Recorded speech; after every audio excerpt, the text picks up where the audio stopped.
মাত্র ২৪ ঘন্টা আগেই বিএনপি তাদের হতাশার কথা ব্যক্ত করেছিলেন, সাংবাদিক বৈঠকে বলেছিলেন যে প্রধান উপদেষ্টার পক্ষ থেকে নির্দিষ্ট নির্বাচনী রোডম্যাপ আলোচনার পরিপ্রেক্ষিতে হওয়া উচিত ছিল, কিন্তু সেটি এখনো পর্যন্ত হয়নি এবং ডিসেম্বরের মধ্যে নির্বাচনী ব্যবস্থা সম্পন্ন হবে সেটা তারা বলেছিলেন। তার ঠিক ২৪ ঘন্টার মধ্যে আজকে বিএনপির একটি রাজনৈতিক সমাবেশ থেকে কার্যত ডক্টর মোহাম্মদ ইউনূস নেতৃত্বাধীন অন্তর্বর্তীকালীন সরকারকে একেবারে সময়সীমা বেঁধে দেওয়া হলো। দলটির সর্বোচ্চ নেতা তারেক রহমান দিল্লিতে ভার্চুয়ালি উনি সমাবেশে বললেন যে ডিসেম্বরের মধ্যেই নির্বাচন হতে হবে, নির্বাচন অনুষ্ঠিত হতে হবে এবং সে বিষয়ে সরকারকে উদ্যোগী হতে হবে।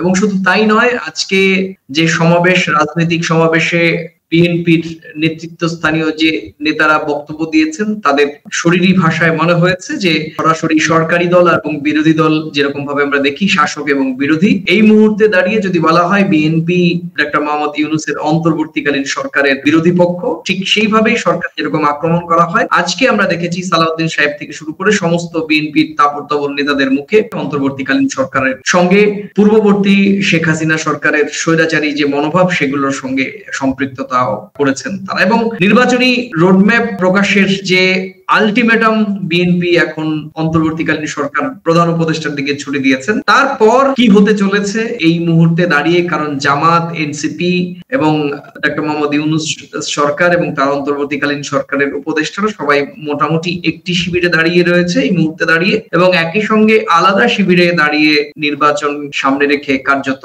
ডক্টর মোহাম্মদ ইউনূস সরকারকে আলটিমেটাম বেঁধে দিলেন। কি হতে চলেছে পরমাশিস, তুমিও আজকের সভা শুনেছো, তোমার কি মনে হয়? কারণ আমরা তো মাত্র দুদিন ধরেই বিএনপি, আওয়ামী লীগ এবং ডক্টর মোহাম্মদ ইউনূস এই যে ত্রিপাক্ষীয় যে রাজনৈতিক বলয় নিয়ে আমরা বেশ কয়েকটি এপিসোড করেছি এবং তারপর আবার আজকে নতুন করে আমাদের বিএনপি কে নিয়ে আবার এপিসোড করতে হলো। তুমি কিভাবে দেখছো বিষয়টি? তোমাকে একটা কথা বলি, একটু বিষয়টা আমি একটু ঘুরিয়ে বলবো। ইংরাজি অভিধানে একটা প্যাথোলজিক্যাল টেস্ট বলে একটা কথা আছে, বুঝলে? সেখানে বলা হয় ইউরিন কালচার, ব্লাড কালচারের রিপোর্ট 72 ঘন্টার আগে পাওয়া যায় না। বাংলাদেশের মানুষের সেন্টিমেন্ট, তাদের মানবিক মূল্যায়ন, এটা কি ব্লাড কালচার, ইউরিন কালচারের রিপোর্টের মতন 72 ঘন্টার মধ্যে সীমাবদ্ধতা সীমিত? আমার এটা একটা প্রথম প্রশ্ন বাংলাদেশের প্রধান যে রাজনৈতিক দলগুলোর কাছে, তাদের কাছে। তাই যদি হয়, তাদের উত্তরে যদি তাই হয়, তাহলে একটা সরকার 15 বছর ব্যভিচার, অত্যাচার, ভোট নামের প্রহসন, অধিকার লঙ্ঘন, চাকরির ক্ষেত্রে অধিকার পায়নি, সব ক্ষেত্রে তাদের অধিকার লঙ্ঘিত হয়েছে। সেই জ্বালা যন্ত্রণা 15 বছরের পর কিন্তু গিয়ে একটা সময় একটা বিস্ফোরণ, একটা গণ অভ্যুত্থানে পরিণত হয়েছে। সেটা হচ্ছে 2024-এর 5ই আগস্ট। সেই 5ই আগস্টের পর বাংলাদেশের সাধারণ মানুষ, সমস্ত রাজনৈতিক দল ওই সময় সেই বিস্ফোরণে, সেই মানবিক আন্দোলনে, সেই গণ অভ্যুত্থানে সবাই অক্সিজেন জুগিয়েছে। সেটা কি শুধুমাত্র একা বিএনপি, একা জামাত, একা এনসিপির জন্য হয়েছিল? না, সেই ব্যথাটা সবাই অনুভব করে একত্রিত হয়েছিল একটা জায়গায়। তাহলে কোনো একটা ব্যক্তি, রাজনৈতিক দল কিভাবে একটা আলটিমেটাম টাইম দিয়ে দেয়, সেটা আবার ভার্চুয়ালি, বাংলাদেশের সাধারণ মানুষের সঙ্গে কথা না বলে, তাদের সঙ্গে না ডাইরেক্টলি জনসংযোগ করে, এটা কি কোনো ইকুয়েশন দিয়ে ভোট হবে? আমার প্রশ্ন এটাই। বাংলাদেশের সাধারণ মানুষের সেন্টিমেন্ট কি বিএনপি বা যে কোনো রাজনৈতিক দল যারা এই মুহূর্তে বাংলাদেশের মানুষের সঙ্গে, মানুষের ভোটের দ্বারা তারা নির্বাচিত হবে, তারা কি প্রত্যেকে ডাইরেক্টলি বাংলাদেশের সাধারণ নাগরিকের সঙ্গে জনসংযোগ করেছে? যদি বলে করেছে, তাহলে গণ অভ্যুত্থান কারা করেছে? কোন একক রাজনৈতিক দল? বিএনপির বক্তব্যের সঙ্গে এনসিপি, জামাত সকলে কি সহমত? যার হাতে বাংলাদেশকে সংস্কারের মধ্য দিয়ে একটা সঠিক নির্বাচন, বাংলাদেশের সাধারণ মানুষের অধিকার যেখানে একেবারে সর্বসম্মতভাবে অধিকারটা মানে এস্টাবলিশড হবে, সেই জায়গা থেকে কি বিএনপি কথাটা বলছে? আমার প্রশ্ন এখানে। আলটিমেটাম কিসের আলটিমেটাম? আলটিমেটাম অনুযায়ী ভোট হলো, বিএনপি জিতলো, বাংলাদেশের মানুষের অধিকার কি সত্যিকারের লঙ্ঘিত হবে? কত পার্সেন্ট ভোট পড়বে? আওয়ামী লীগ ইনক্লুসিভ ইলেকশন হবে না। আওয়ামী লীগের যারা ভোটার আছে তারা ভোট দিতে গিয়ে তাদের সমাজ মাধ্যমে তারা নিষিদ্ধ, তারা কোনো প্রচার করতে পারবে না, ভোটে অংশ নিতে পারবে না। আমি আওয়ামী লীগ, তুমি আওয়ামী লীগ, আমাদের কি কেউ আমাদের অন্তরটাকে কেউ পোস্টমর্টম করবে? সব যদি ভোট গিয়ে নো বাক্সে চলে যায় তখন কি করবে? আমি আগের দিন বলেছি, ওয়াক ওভার নেওয়ার প্রশ্ন। যদি সঠিকভাবে কোনো নির্বাচিত সরকার বাংলাদেশের মাটিতে, বাংলাদেশের সরকারের মসনদে আসতে চায়, আমি মনে করি বাংলাদেশের সমস্ত মানুষের সেন্টিমেন্ট, তারা যাকে চাইছে অন্তর থেকে, অন্তর্নিহিত যেটাকে বলে শব্দ, অন্তর্নিহিত, সেটা কি বিএনপি বলতে পারছেন? আলটিমেটাম কেন দিচ্ছে?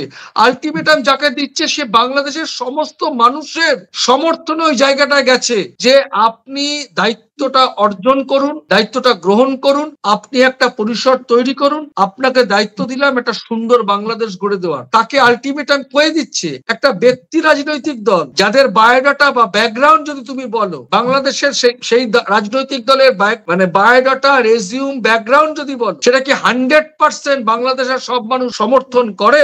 তোমাকে আমার পাল্টা প্রশ্ন, আমি জানি যদি নির্বাচিত সরকার, যারাই নির্বাচিত সরকার আসুক, আমরা তাদের সপক্ষেই কথা বলবো। আমরা ধরে নেব বাংলাদেশের সাধারণ মানুষ তাদের সুন্দর বাংলাদেশ গড়ার কাজে তাদের হাতে দায়িত্ব অর্পণ তুলে দিয়েছে। কিন্তু নির্বাচন প্রক্রিয়াকে সুষ্ঠুভাবে সম্পন্ন করার জন্য সুন্দর বাংলাদেশ কিভাবে গড়ে উঠবে, যার হাতে পরীক্ষিত করে যে সুন্দর জিনিসটা তৈরি করে দেবে, তাকে আলটিমেটাম কেন দিচ্ছে? তাদের তো 15 বছরের জায়গা ছিল রাজনৈতিক দল হিসেবে। তাদের যদি সেই সমর্থন থাকতো, তারা তাহলে সরকার পক্ষের বিরুদ্ধে সে আলটিমেটাম কেন তুলে দেয়নি?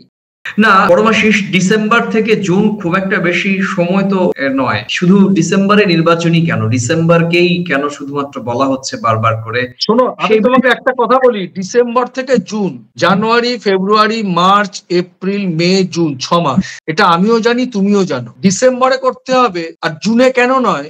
এই যে 6 মাসের গ্যাপিং, এর এক্সপ্লেনেশন দিয়েছে। এই 6 মাসের পরে করলে কি হতে পারে আর 6 মাসের আগে করলে কি হতে পারে, এটা স্পষ্ট। এই বিষয়টি আমি তোমার এই লাইনটি আমার নিজের একটা বিশ্লেষণ রয়েছে, সেটা আমি অবশ্যই বলবো। কিন্তু আজকে আবার একই সঙ্গে যখন বিএনপি তাদের রাজনৈতিক সমাবেশ থেকে তাদের আলটিমেটাম দেওয়া হলো, বলা হলো ডিসেম্বরের মধ্যেই নির্বাচন দিতে হবে বা অনুষ্ঠিত হতে হবে বা হবে, এবং একই সঙ্গে তারেক রহমান বিএনপির নেতা, কর্মী, সমর্থক এবং দেশবাসীকেও এর জন্য প্রস্তুত থাকার দলীয় কর্মী নেতাদের নির্দেশ দিয়েছেন এবং বাকি দেশবাসীকে আহ্বান জানিয়েছে। আমরা যদি এর ঠিক পাশাপাশি আরেকটি দৃশ্য দেখি, তাহলে জাপান সফররত ডক্টর মোহাম্মদ ইউনূসের যে প্রেস উইং থেকে পরিষ্কার করে বলা হয়েছে, এবং তিনিও সম্ভবত একজন জাপানিজ একজন প্রাক্তন, এর আগে সাবেক প্রধানমন্ত্রীর সঙ্গে বৈঠক করেছেন এবং তারপর তিনি একটি ব্রিফিং করেছেন সাংবাদিকদের। সেখানে তিনি বলেছেন যে বাংলাদেশের সাধারণ নির্বাচন আগামী বছর জুনের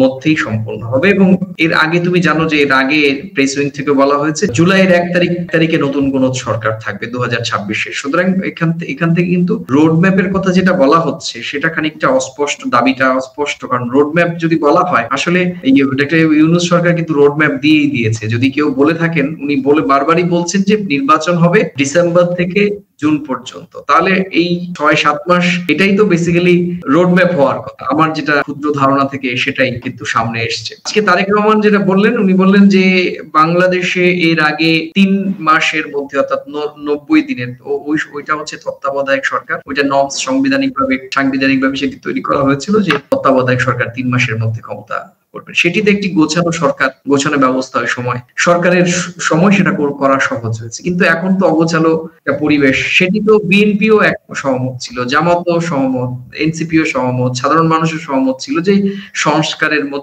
মধ্য দিয়ে ভালো বাংলাদেশের নির্বাচনী ব্যবস্থা যাতে সুষ্ঠুভাবে হয়, নিরপেক্ষ হয় এবং সব দল মতের অংশগ্রহণ থাকে, তারপর নির্বাচন হবে এবং একটি নির্বাচিত সরকারের কাছে ডক্টর মোহাম্মদ ইউনূস তার যে দায়িত্ব সেটি সঁপে দিয়ে তিনি তার মতো করে কাজ করবেন। এবার এই 6 মাসের ব্যবধানটাকে, আমার কিছু বিশ্লেষণ রয়েছে, এই 6 মাসের ব্যবধানকে বিএনপি অত্যন্ত গুরুত্বপূর্ণভাবে দেখছে বেশ কয়েকটি কারণ। প্রথমত যে বিএনপি ইতিমধ্যে, তুমি তা জানো, আজকে বিবিসি সহ বেশ কয়েকটি গণমাধ্যম দেখেছি, বিবিসির রাতের যে বিশ্লেষণ যে বিএনপি কেন ডিসেম্বরের মধ্যে নির্বাচন চায়, সেখানেও পরিষ্কার কয়েকটা দিক উল্লেখ করা হয়েছে। সেখানে বলা হয়েছে যে বিএনপি আসলে অনেকটা অগোছালো, তাদের বিরুদ্ধে বেশ কোথাও দখলবাজি, চাঁদাবাজি, নেতাদের মধ্যে, থানা পর্যায়ে নেতাদের মধ্যে এখনই খেয়ে শুরু হয়েছে এবং তারা গুছিয়ে উঠতে পারছেন না সব জায়গায়, এবং এইটা এখন একটা বিভিন্ন জায়গাতে তাদের বিরুদ্ধে একটি জনসমর্থন হ্রাস দ্রুত পাচ্ছে এমনটা অনেকে মনে করছেন, এবং বিভিন্ন গণমাধ্যমেও কিন্তু প্রচুর সংখ্যক এই খবরগুলো আসছে যে বিএনপি নেতাকর্মী এবং বিএনপি সমর্থকরা বিভিন্ন জায়গায় চাঁদাবাজি জুলুমের সঙ্গে যুক্ত। সেটি অবশ্য ঢালাও ভাবে বিএনপি এককভাবে নয়, এটি বিএনপির একটি অংশ সম্ভবত এই ধরনের কর্মকাণ্ডে জড়িত, এবং যত দিন যাচ্ছে তত কিন্তু প্রশাসনের অন্দরে ডক্টর মোহাম্মদ ইউনূস সরকার সমর্থিত যে লোকজন সেগুলো ঢুকে যাচ্ছে, বা জামাত সমর্থিত লোকজন সেগুলো ঢুকে যাচ্ছে, এনসিপি সমর্থিত লোকজন সেগুলো প্রশাসনের বিভিন্ন সেক্টরে ঢুকে যাচ্ছে। সুতরাং এই সেক্টরে ঢুকে গেলে স্বাভাবিকভাবেই নির্বাচনটা নিরপেক্ষ হবে না, বা ওই আগের মতো তাদের ভাষায় আজকে বিএনপি নেতারা বলেছেন যে এটা একটা ইউনূস সরকার, কেউ কখনো মনে হচ্ছে স্বৈরাচার সরকারের সঙ্গে মতোই তারা কাজ করছেন, ঠিক আগের সরকারের মতোই হয়তো একটি নির্বাচন প্রক্রিয়া শুরু হবে এবং সেখানে দৃশ্যত বিএনপি অংশগ্রহণ করবে, কিন্তু আখেরে বিএনপি জিততে পারবে না। এই ধরনের একটি আশঙ্কা থেকে সম্ভবত, এটা আমার কাছ থেকে আমার নিজস্ব বিশ্লেষণ, আমার এটা মনে হয়েছে। নাহলে যে রাজনৈতিক দলটি শুরু থেকেই এই সরকারের সঙ্গে ছিল, এই সরকারের সুখ দুঃখের সঙ্গে ছিল, সেই দলটি হঠাৎ করে এই যে সংঘবদ্ধ একটি গোষ্ঠী সেখান থেকে বিচ্ছিন্ন হয়ে তারা এককভাবে সরকারকে নির্বাচনের রোডম্যাপের দাবিতে একেবারে সময়সীমা বেঁধে দিয়ে ডিসেম্বর 31 পর্যন্ত নির্বাচন দিতেই হবে, আর না হলে নেতাকর্মীরা রাজপথে থাকবেন, একেবারে আলটিমেটাম পর্যায়ে পৌঁছে গিয়েছে। এটা একদমই পরিষ্কার যে বিএনপির নেতৃত্বস্থানীয়দের মধ্যে কোথাও গিয়ে তাদের মধ্যে ল্যাকস অফ কনফিডেন্স, বিশ্বাসের কোথাও ঘাটতি কাজ করছে, কোথাও একটা আশঙ্কা কাজ করছে যে এর মধ্যে এনসিপি বা জামাত বা ডক্টর মোহাম্মদ ইউনূস সরকারের যে মেশিনারি সেটা একেবারে পোক্তভাবে সমস্ত জায়গায় ছড়িয়ে যাবে, এবং একেবারে বিএনপি কেও সেই -2 ফর্মুলার, আওয়ামী লীগ এবং বিএনপি -2 ফর্মুলার মধ্যে, দুটো দলই তো অন্তর্ভুক্ত, এই বিএনপি কেও একই রকম ভাবে আওয়ামী লীগের মতো করে করা হবে। কিন্তু যেহেতু আওয়ামী লীগ একটা গণ অভ্যুত্থানের মধ্য দিয়ে দেশ থেকে পালিয়ে গিয়েছে বা দেশে আর নেই, কিন্তু বিএনপি কে আসলে একটু দেখানো আর কি, দৃশ্যত যে তোমরা নির্বাচনে অংশ নিলে সাধারণ মানুষ তো তোমাদের ভোট দিল না, এবং তোমরা এখন বিরোধী দল হও, অথবা 10-15টা বা 20টা বা 50টা আসন তোমরা পেলে এবং তোমরা এখন রাজনীতি করো। এইরকম একটা আশঙ্কার জায়গা থেকে সম্ভবত আমার এটা মনে হয়েছে যে বিএনপির মধ্যে একটা ভয় আতঙ্ক কাজ করছে, এবং সেটারই একটা রিহার্সেল আজকে একটা দেখা গেল যে গতকালকে তারা হতাশা ব্যক্ত করলেন। তার দুদিন আগে বিএনপি পক্ষ থেকে বলা হয়েছিল যে বিএনপি নির্বাচন চায়, এবং সেনাপ্রধানের সঙ্গে প্রধান উপদেষ্টার সাক্ষাৎকার, এবং তারপর দরবার হলে সেনাপ্রধানের বিভিন্ন বিবৃতি, যদিও সেই সত্যতা আমরা স্বীকার করছি না, কারণ বিভিন্ন সোশ্যাল মিডিয়াতে বেরিয়েছে যে সেনাপ্রধানও ডিসেম্বরের নির্বাচনে আলটিমেটাম দিয়েছেন। বিএনপি এবং সেনাপ্রধান দুটো পক্ষ মিলে যাওয়ার পর কৌশল অবলম্বন করলেন পদত্যাগ ডক্টর ইউনূস, এবং সেটা যখন সামনে এলো তখনই উপদেষ্টা পরিষদের একেবারে চাঁচাছোলা ভাষায় পরিষ্কার বলা যে সরকার সংস্কার, বিচার এবং ইলেকশন এই তিনটি করেই তারপর যাবে, কোনোভাবেই সরকার তাদের কমিটমেন্ট থেকে ফিরে আসবে না। তারপর দেখা গেল সেনাবাহিনী তাদের মতো করে ঘোষণা দিল যে তারা সরকারের সঙ্গেই রয়েছে। বিএনপি তারপর ঘোষণা করলো যে তারা হতাশ। তার 12 ঘন্টার মধ্যে আজকে একেবারে রাজনৈতিক সভা থেকে ডক্টর ইউনূসকে সীমা বেঁধে দিলেন। ওটা বিষয়টি এক এক করলে এরকম ভাবে একটি অঙ্কের মতো, সরল অঙ্কের মতো দাঁড়ায় যে বিএনপির কাছে আসলে এটা আশঙ্কা বা ভয় যে ডক্টর ইউনূস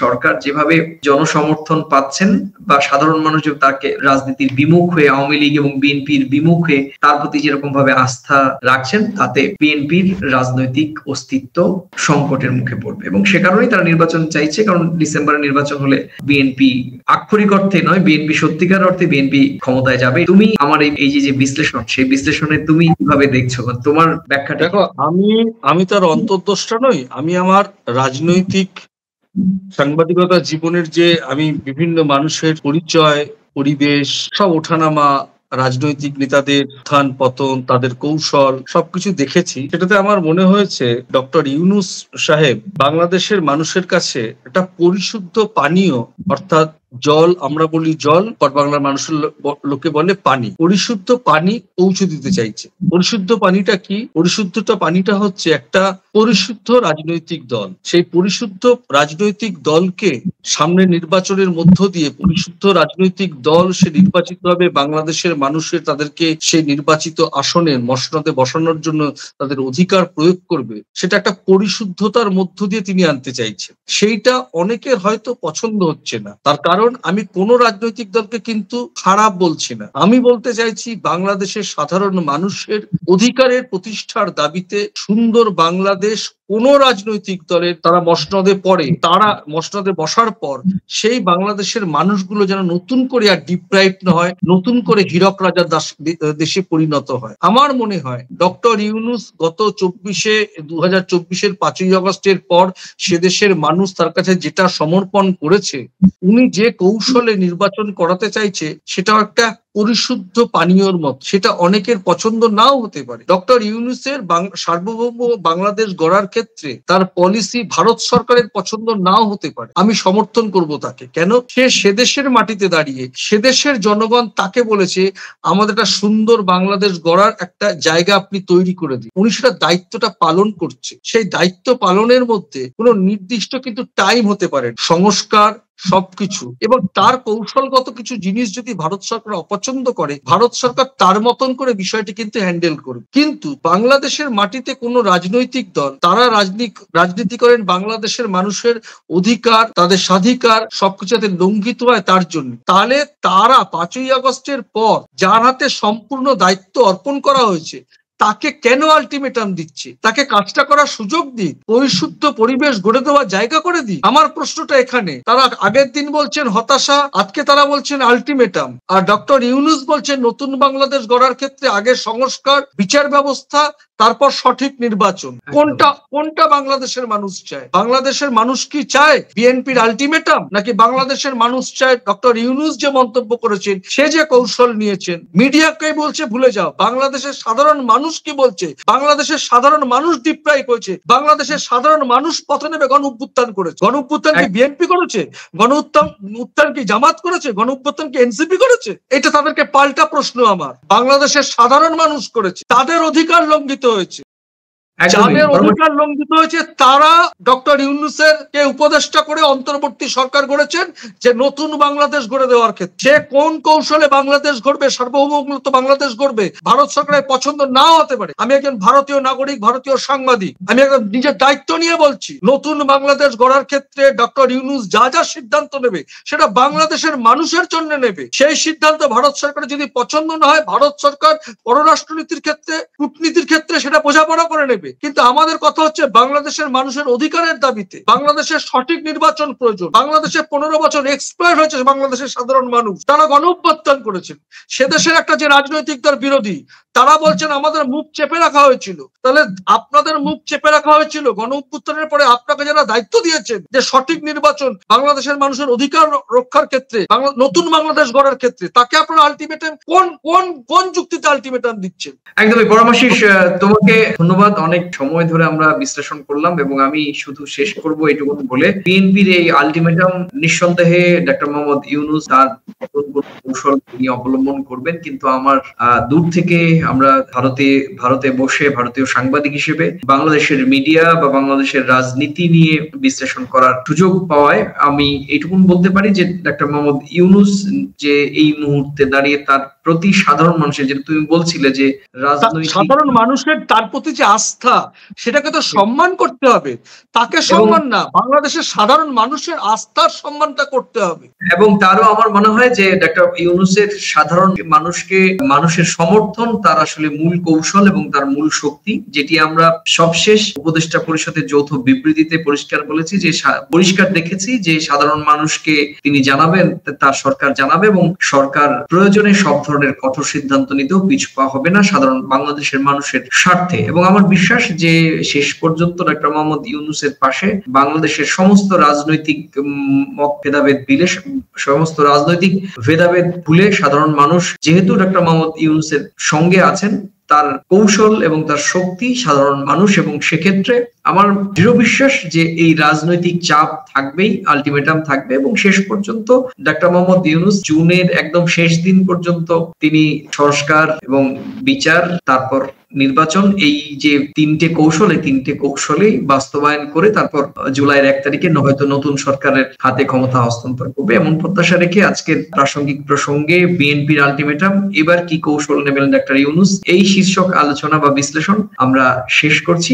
প্রিয় দর্শক, আমার বিশ্বাস আপনারা গভীর মনোযোগ দিয়ে আমাদের বিশ্লেষণ শোনেন। গত কয়েকদিন ধরে আপনারা দেখেছি যে আমাদের এই বিশ্লেষণ নিয়ে আপনারা অভূতপূর্ব সাড়া দিয়েছেন এবং ইতিবাচক ভাবে আমাদের সঙ্গে আপনারা অনেক ক্ষেত্রে সহমত পোষণ করেছেন। আমরা আবারও বলি যে কখনো কখনো আমরা তো আমাদের নীতি আদর্শ, আমাদের সাংবাদিকতার যে ইথিক্স, তার বাইরে যেতে পারবো না। সুতরাং হয়তো কোনো কন্টেন্ট আপনাদের ভালো লেগেছে এবং আপনারা খুবই উচ্ছ্বসিত প্রশংসা আমাদের করেছেন, ভরিয়ে দিচ্ছেন, আমাদের কৃতজ্ঞতা জানাচ্ছেন, কিন্তু আমাদের চোখে যদি কোনো ক্ষেত্রে ডক্টর মোহাম্মদ ইউনূস সরকারের বা তার দল বা এনসিপি কিংবা জামাত কিংবা বিএনপি, আওয়ামী লীগের মতোই কোথাও কোনো ক্ষেত্রে সমালোচনার জায়গা দাঁড়ায়, নিশ্চয়ই আমরাও গঠনমূলক এবং চাচাছোলা ভাষায় আমাদের মতো করে আমাদের স্টাইল অনুযায়ী আমরা কিন্তু সমালোচনা করব। সেক্ষেত্রেও দেখো, আমি তোমাকে একটাই কথা বলি যে আমাদের প্রথম কলকাতার যেটা পলিসি, যে বাংলাদেশের সাধারণ মানুষের অধিকার লঙ্ঘিত হবে। আমি আগের এপিসোডেও বলেছি, তোমার এবং আমার দুজনেরই কিন্তু পূর্বপুরুষ বাংলাদেশের মানুষ।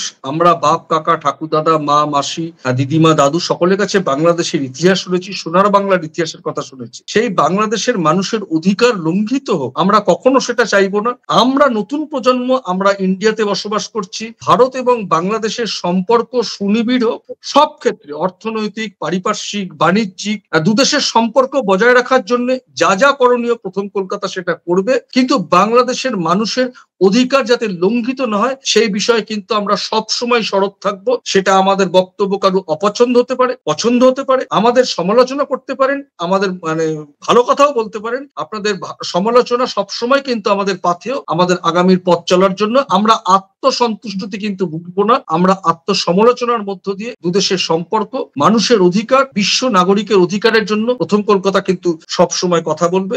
এটা আমি, সুব্রত, আমরা উভয় একমত হয়ে আমাদের এই প্ল্যাটফর্মে সকল বিশ্ব নাগরিককে কিন্তু জানান দিতে চাই। অনেক ধন্যবাদ পরমাশিস।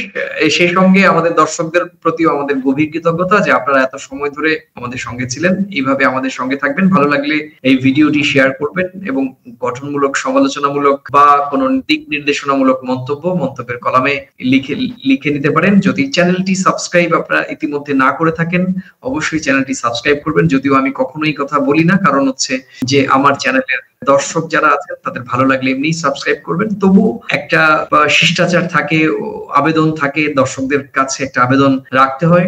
দর্শকরাই আমাদের প্রাণ এবং আপনাদের জন্যই আমরা স্ক্রিন শেয়ার করি। আপনারা বেশি বেশি আমাদের ভিডিও ছড়িয়ে দিন আপনাদের পরিচিত বন্ধু বান্ধব স্বজন তাদের মাধ্যমে, কারণ আমরা ভারত এবং বাংলাদেশের সাধারণ মানুষের, সাধারণ জনগণের নির্লিপ্তভাবে ভালোবাসায় একত্রীভূত করার ছোট্ট প্রয়াস আমাদের প্রথম কলকাতা। ভালো থাকুন, সুস্থ থাকুন, সবাই নিরাপদে থাকুন।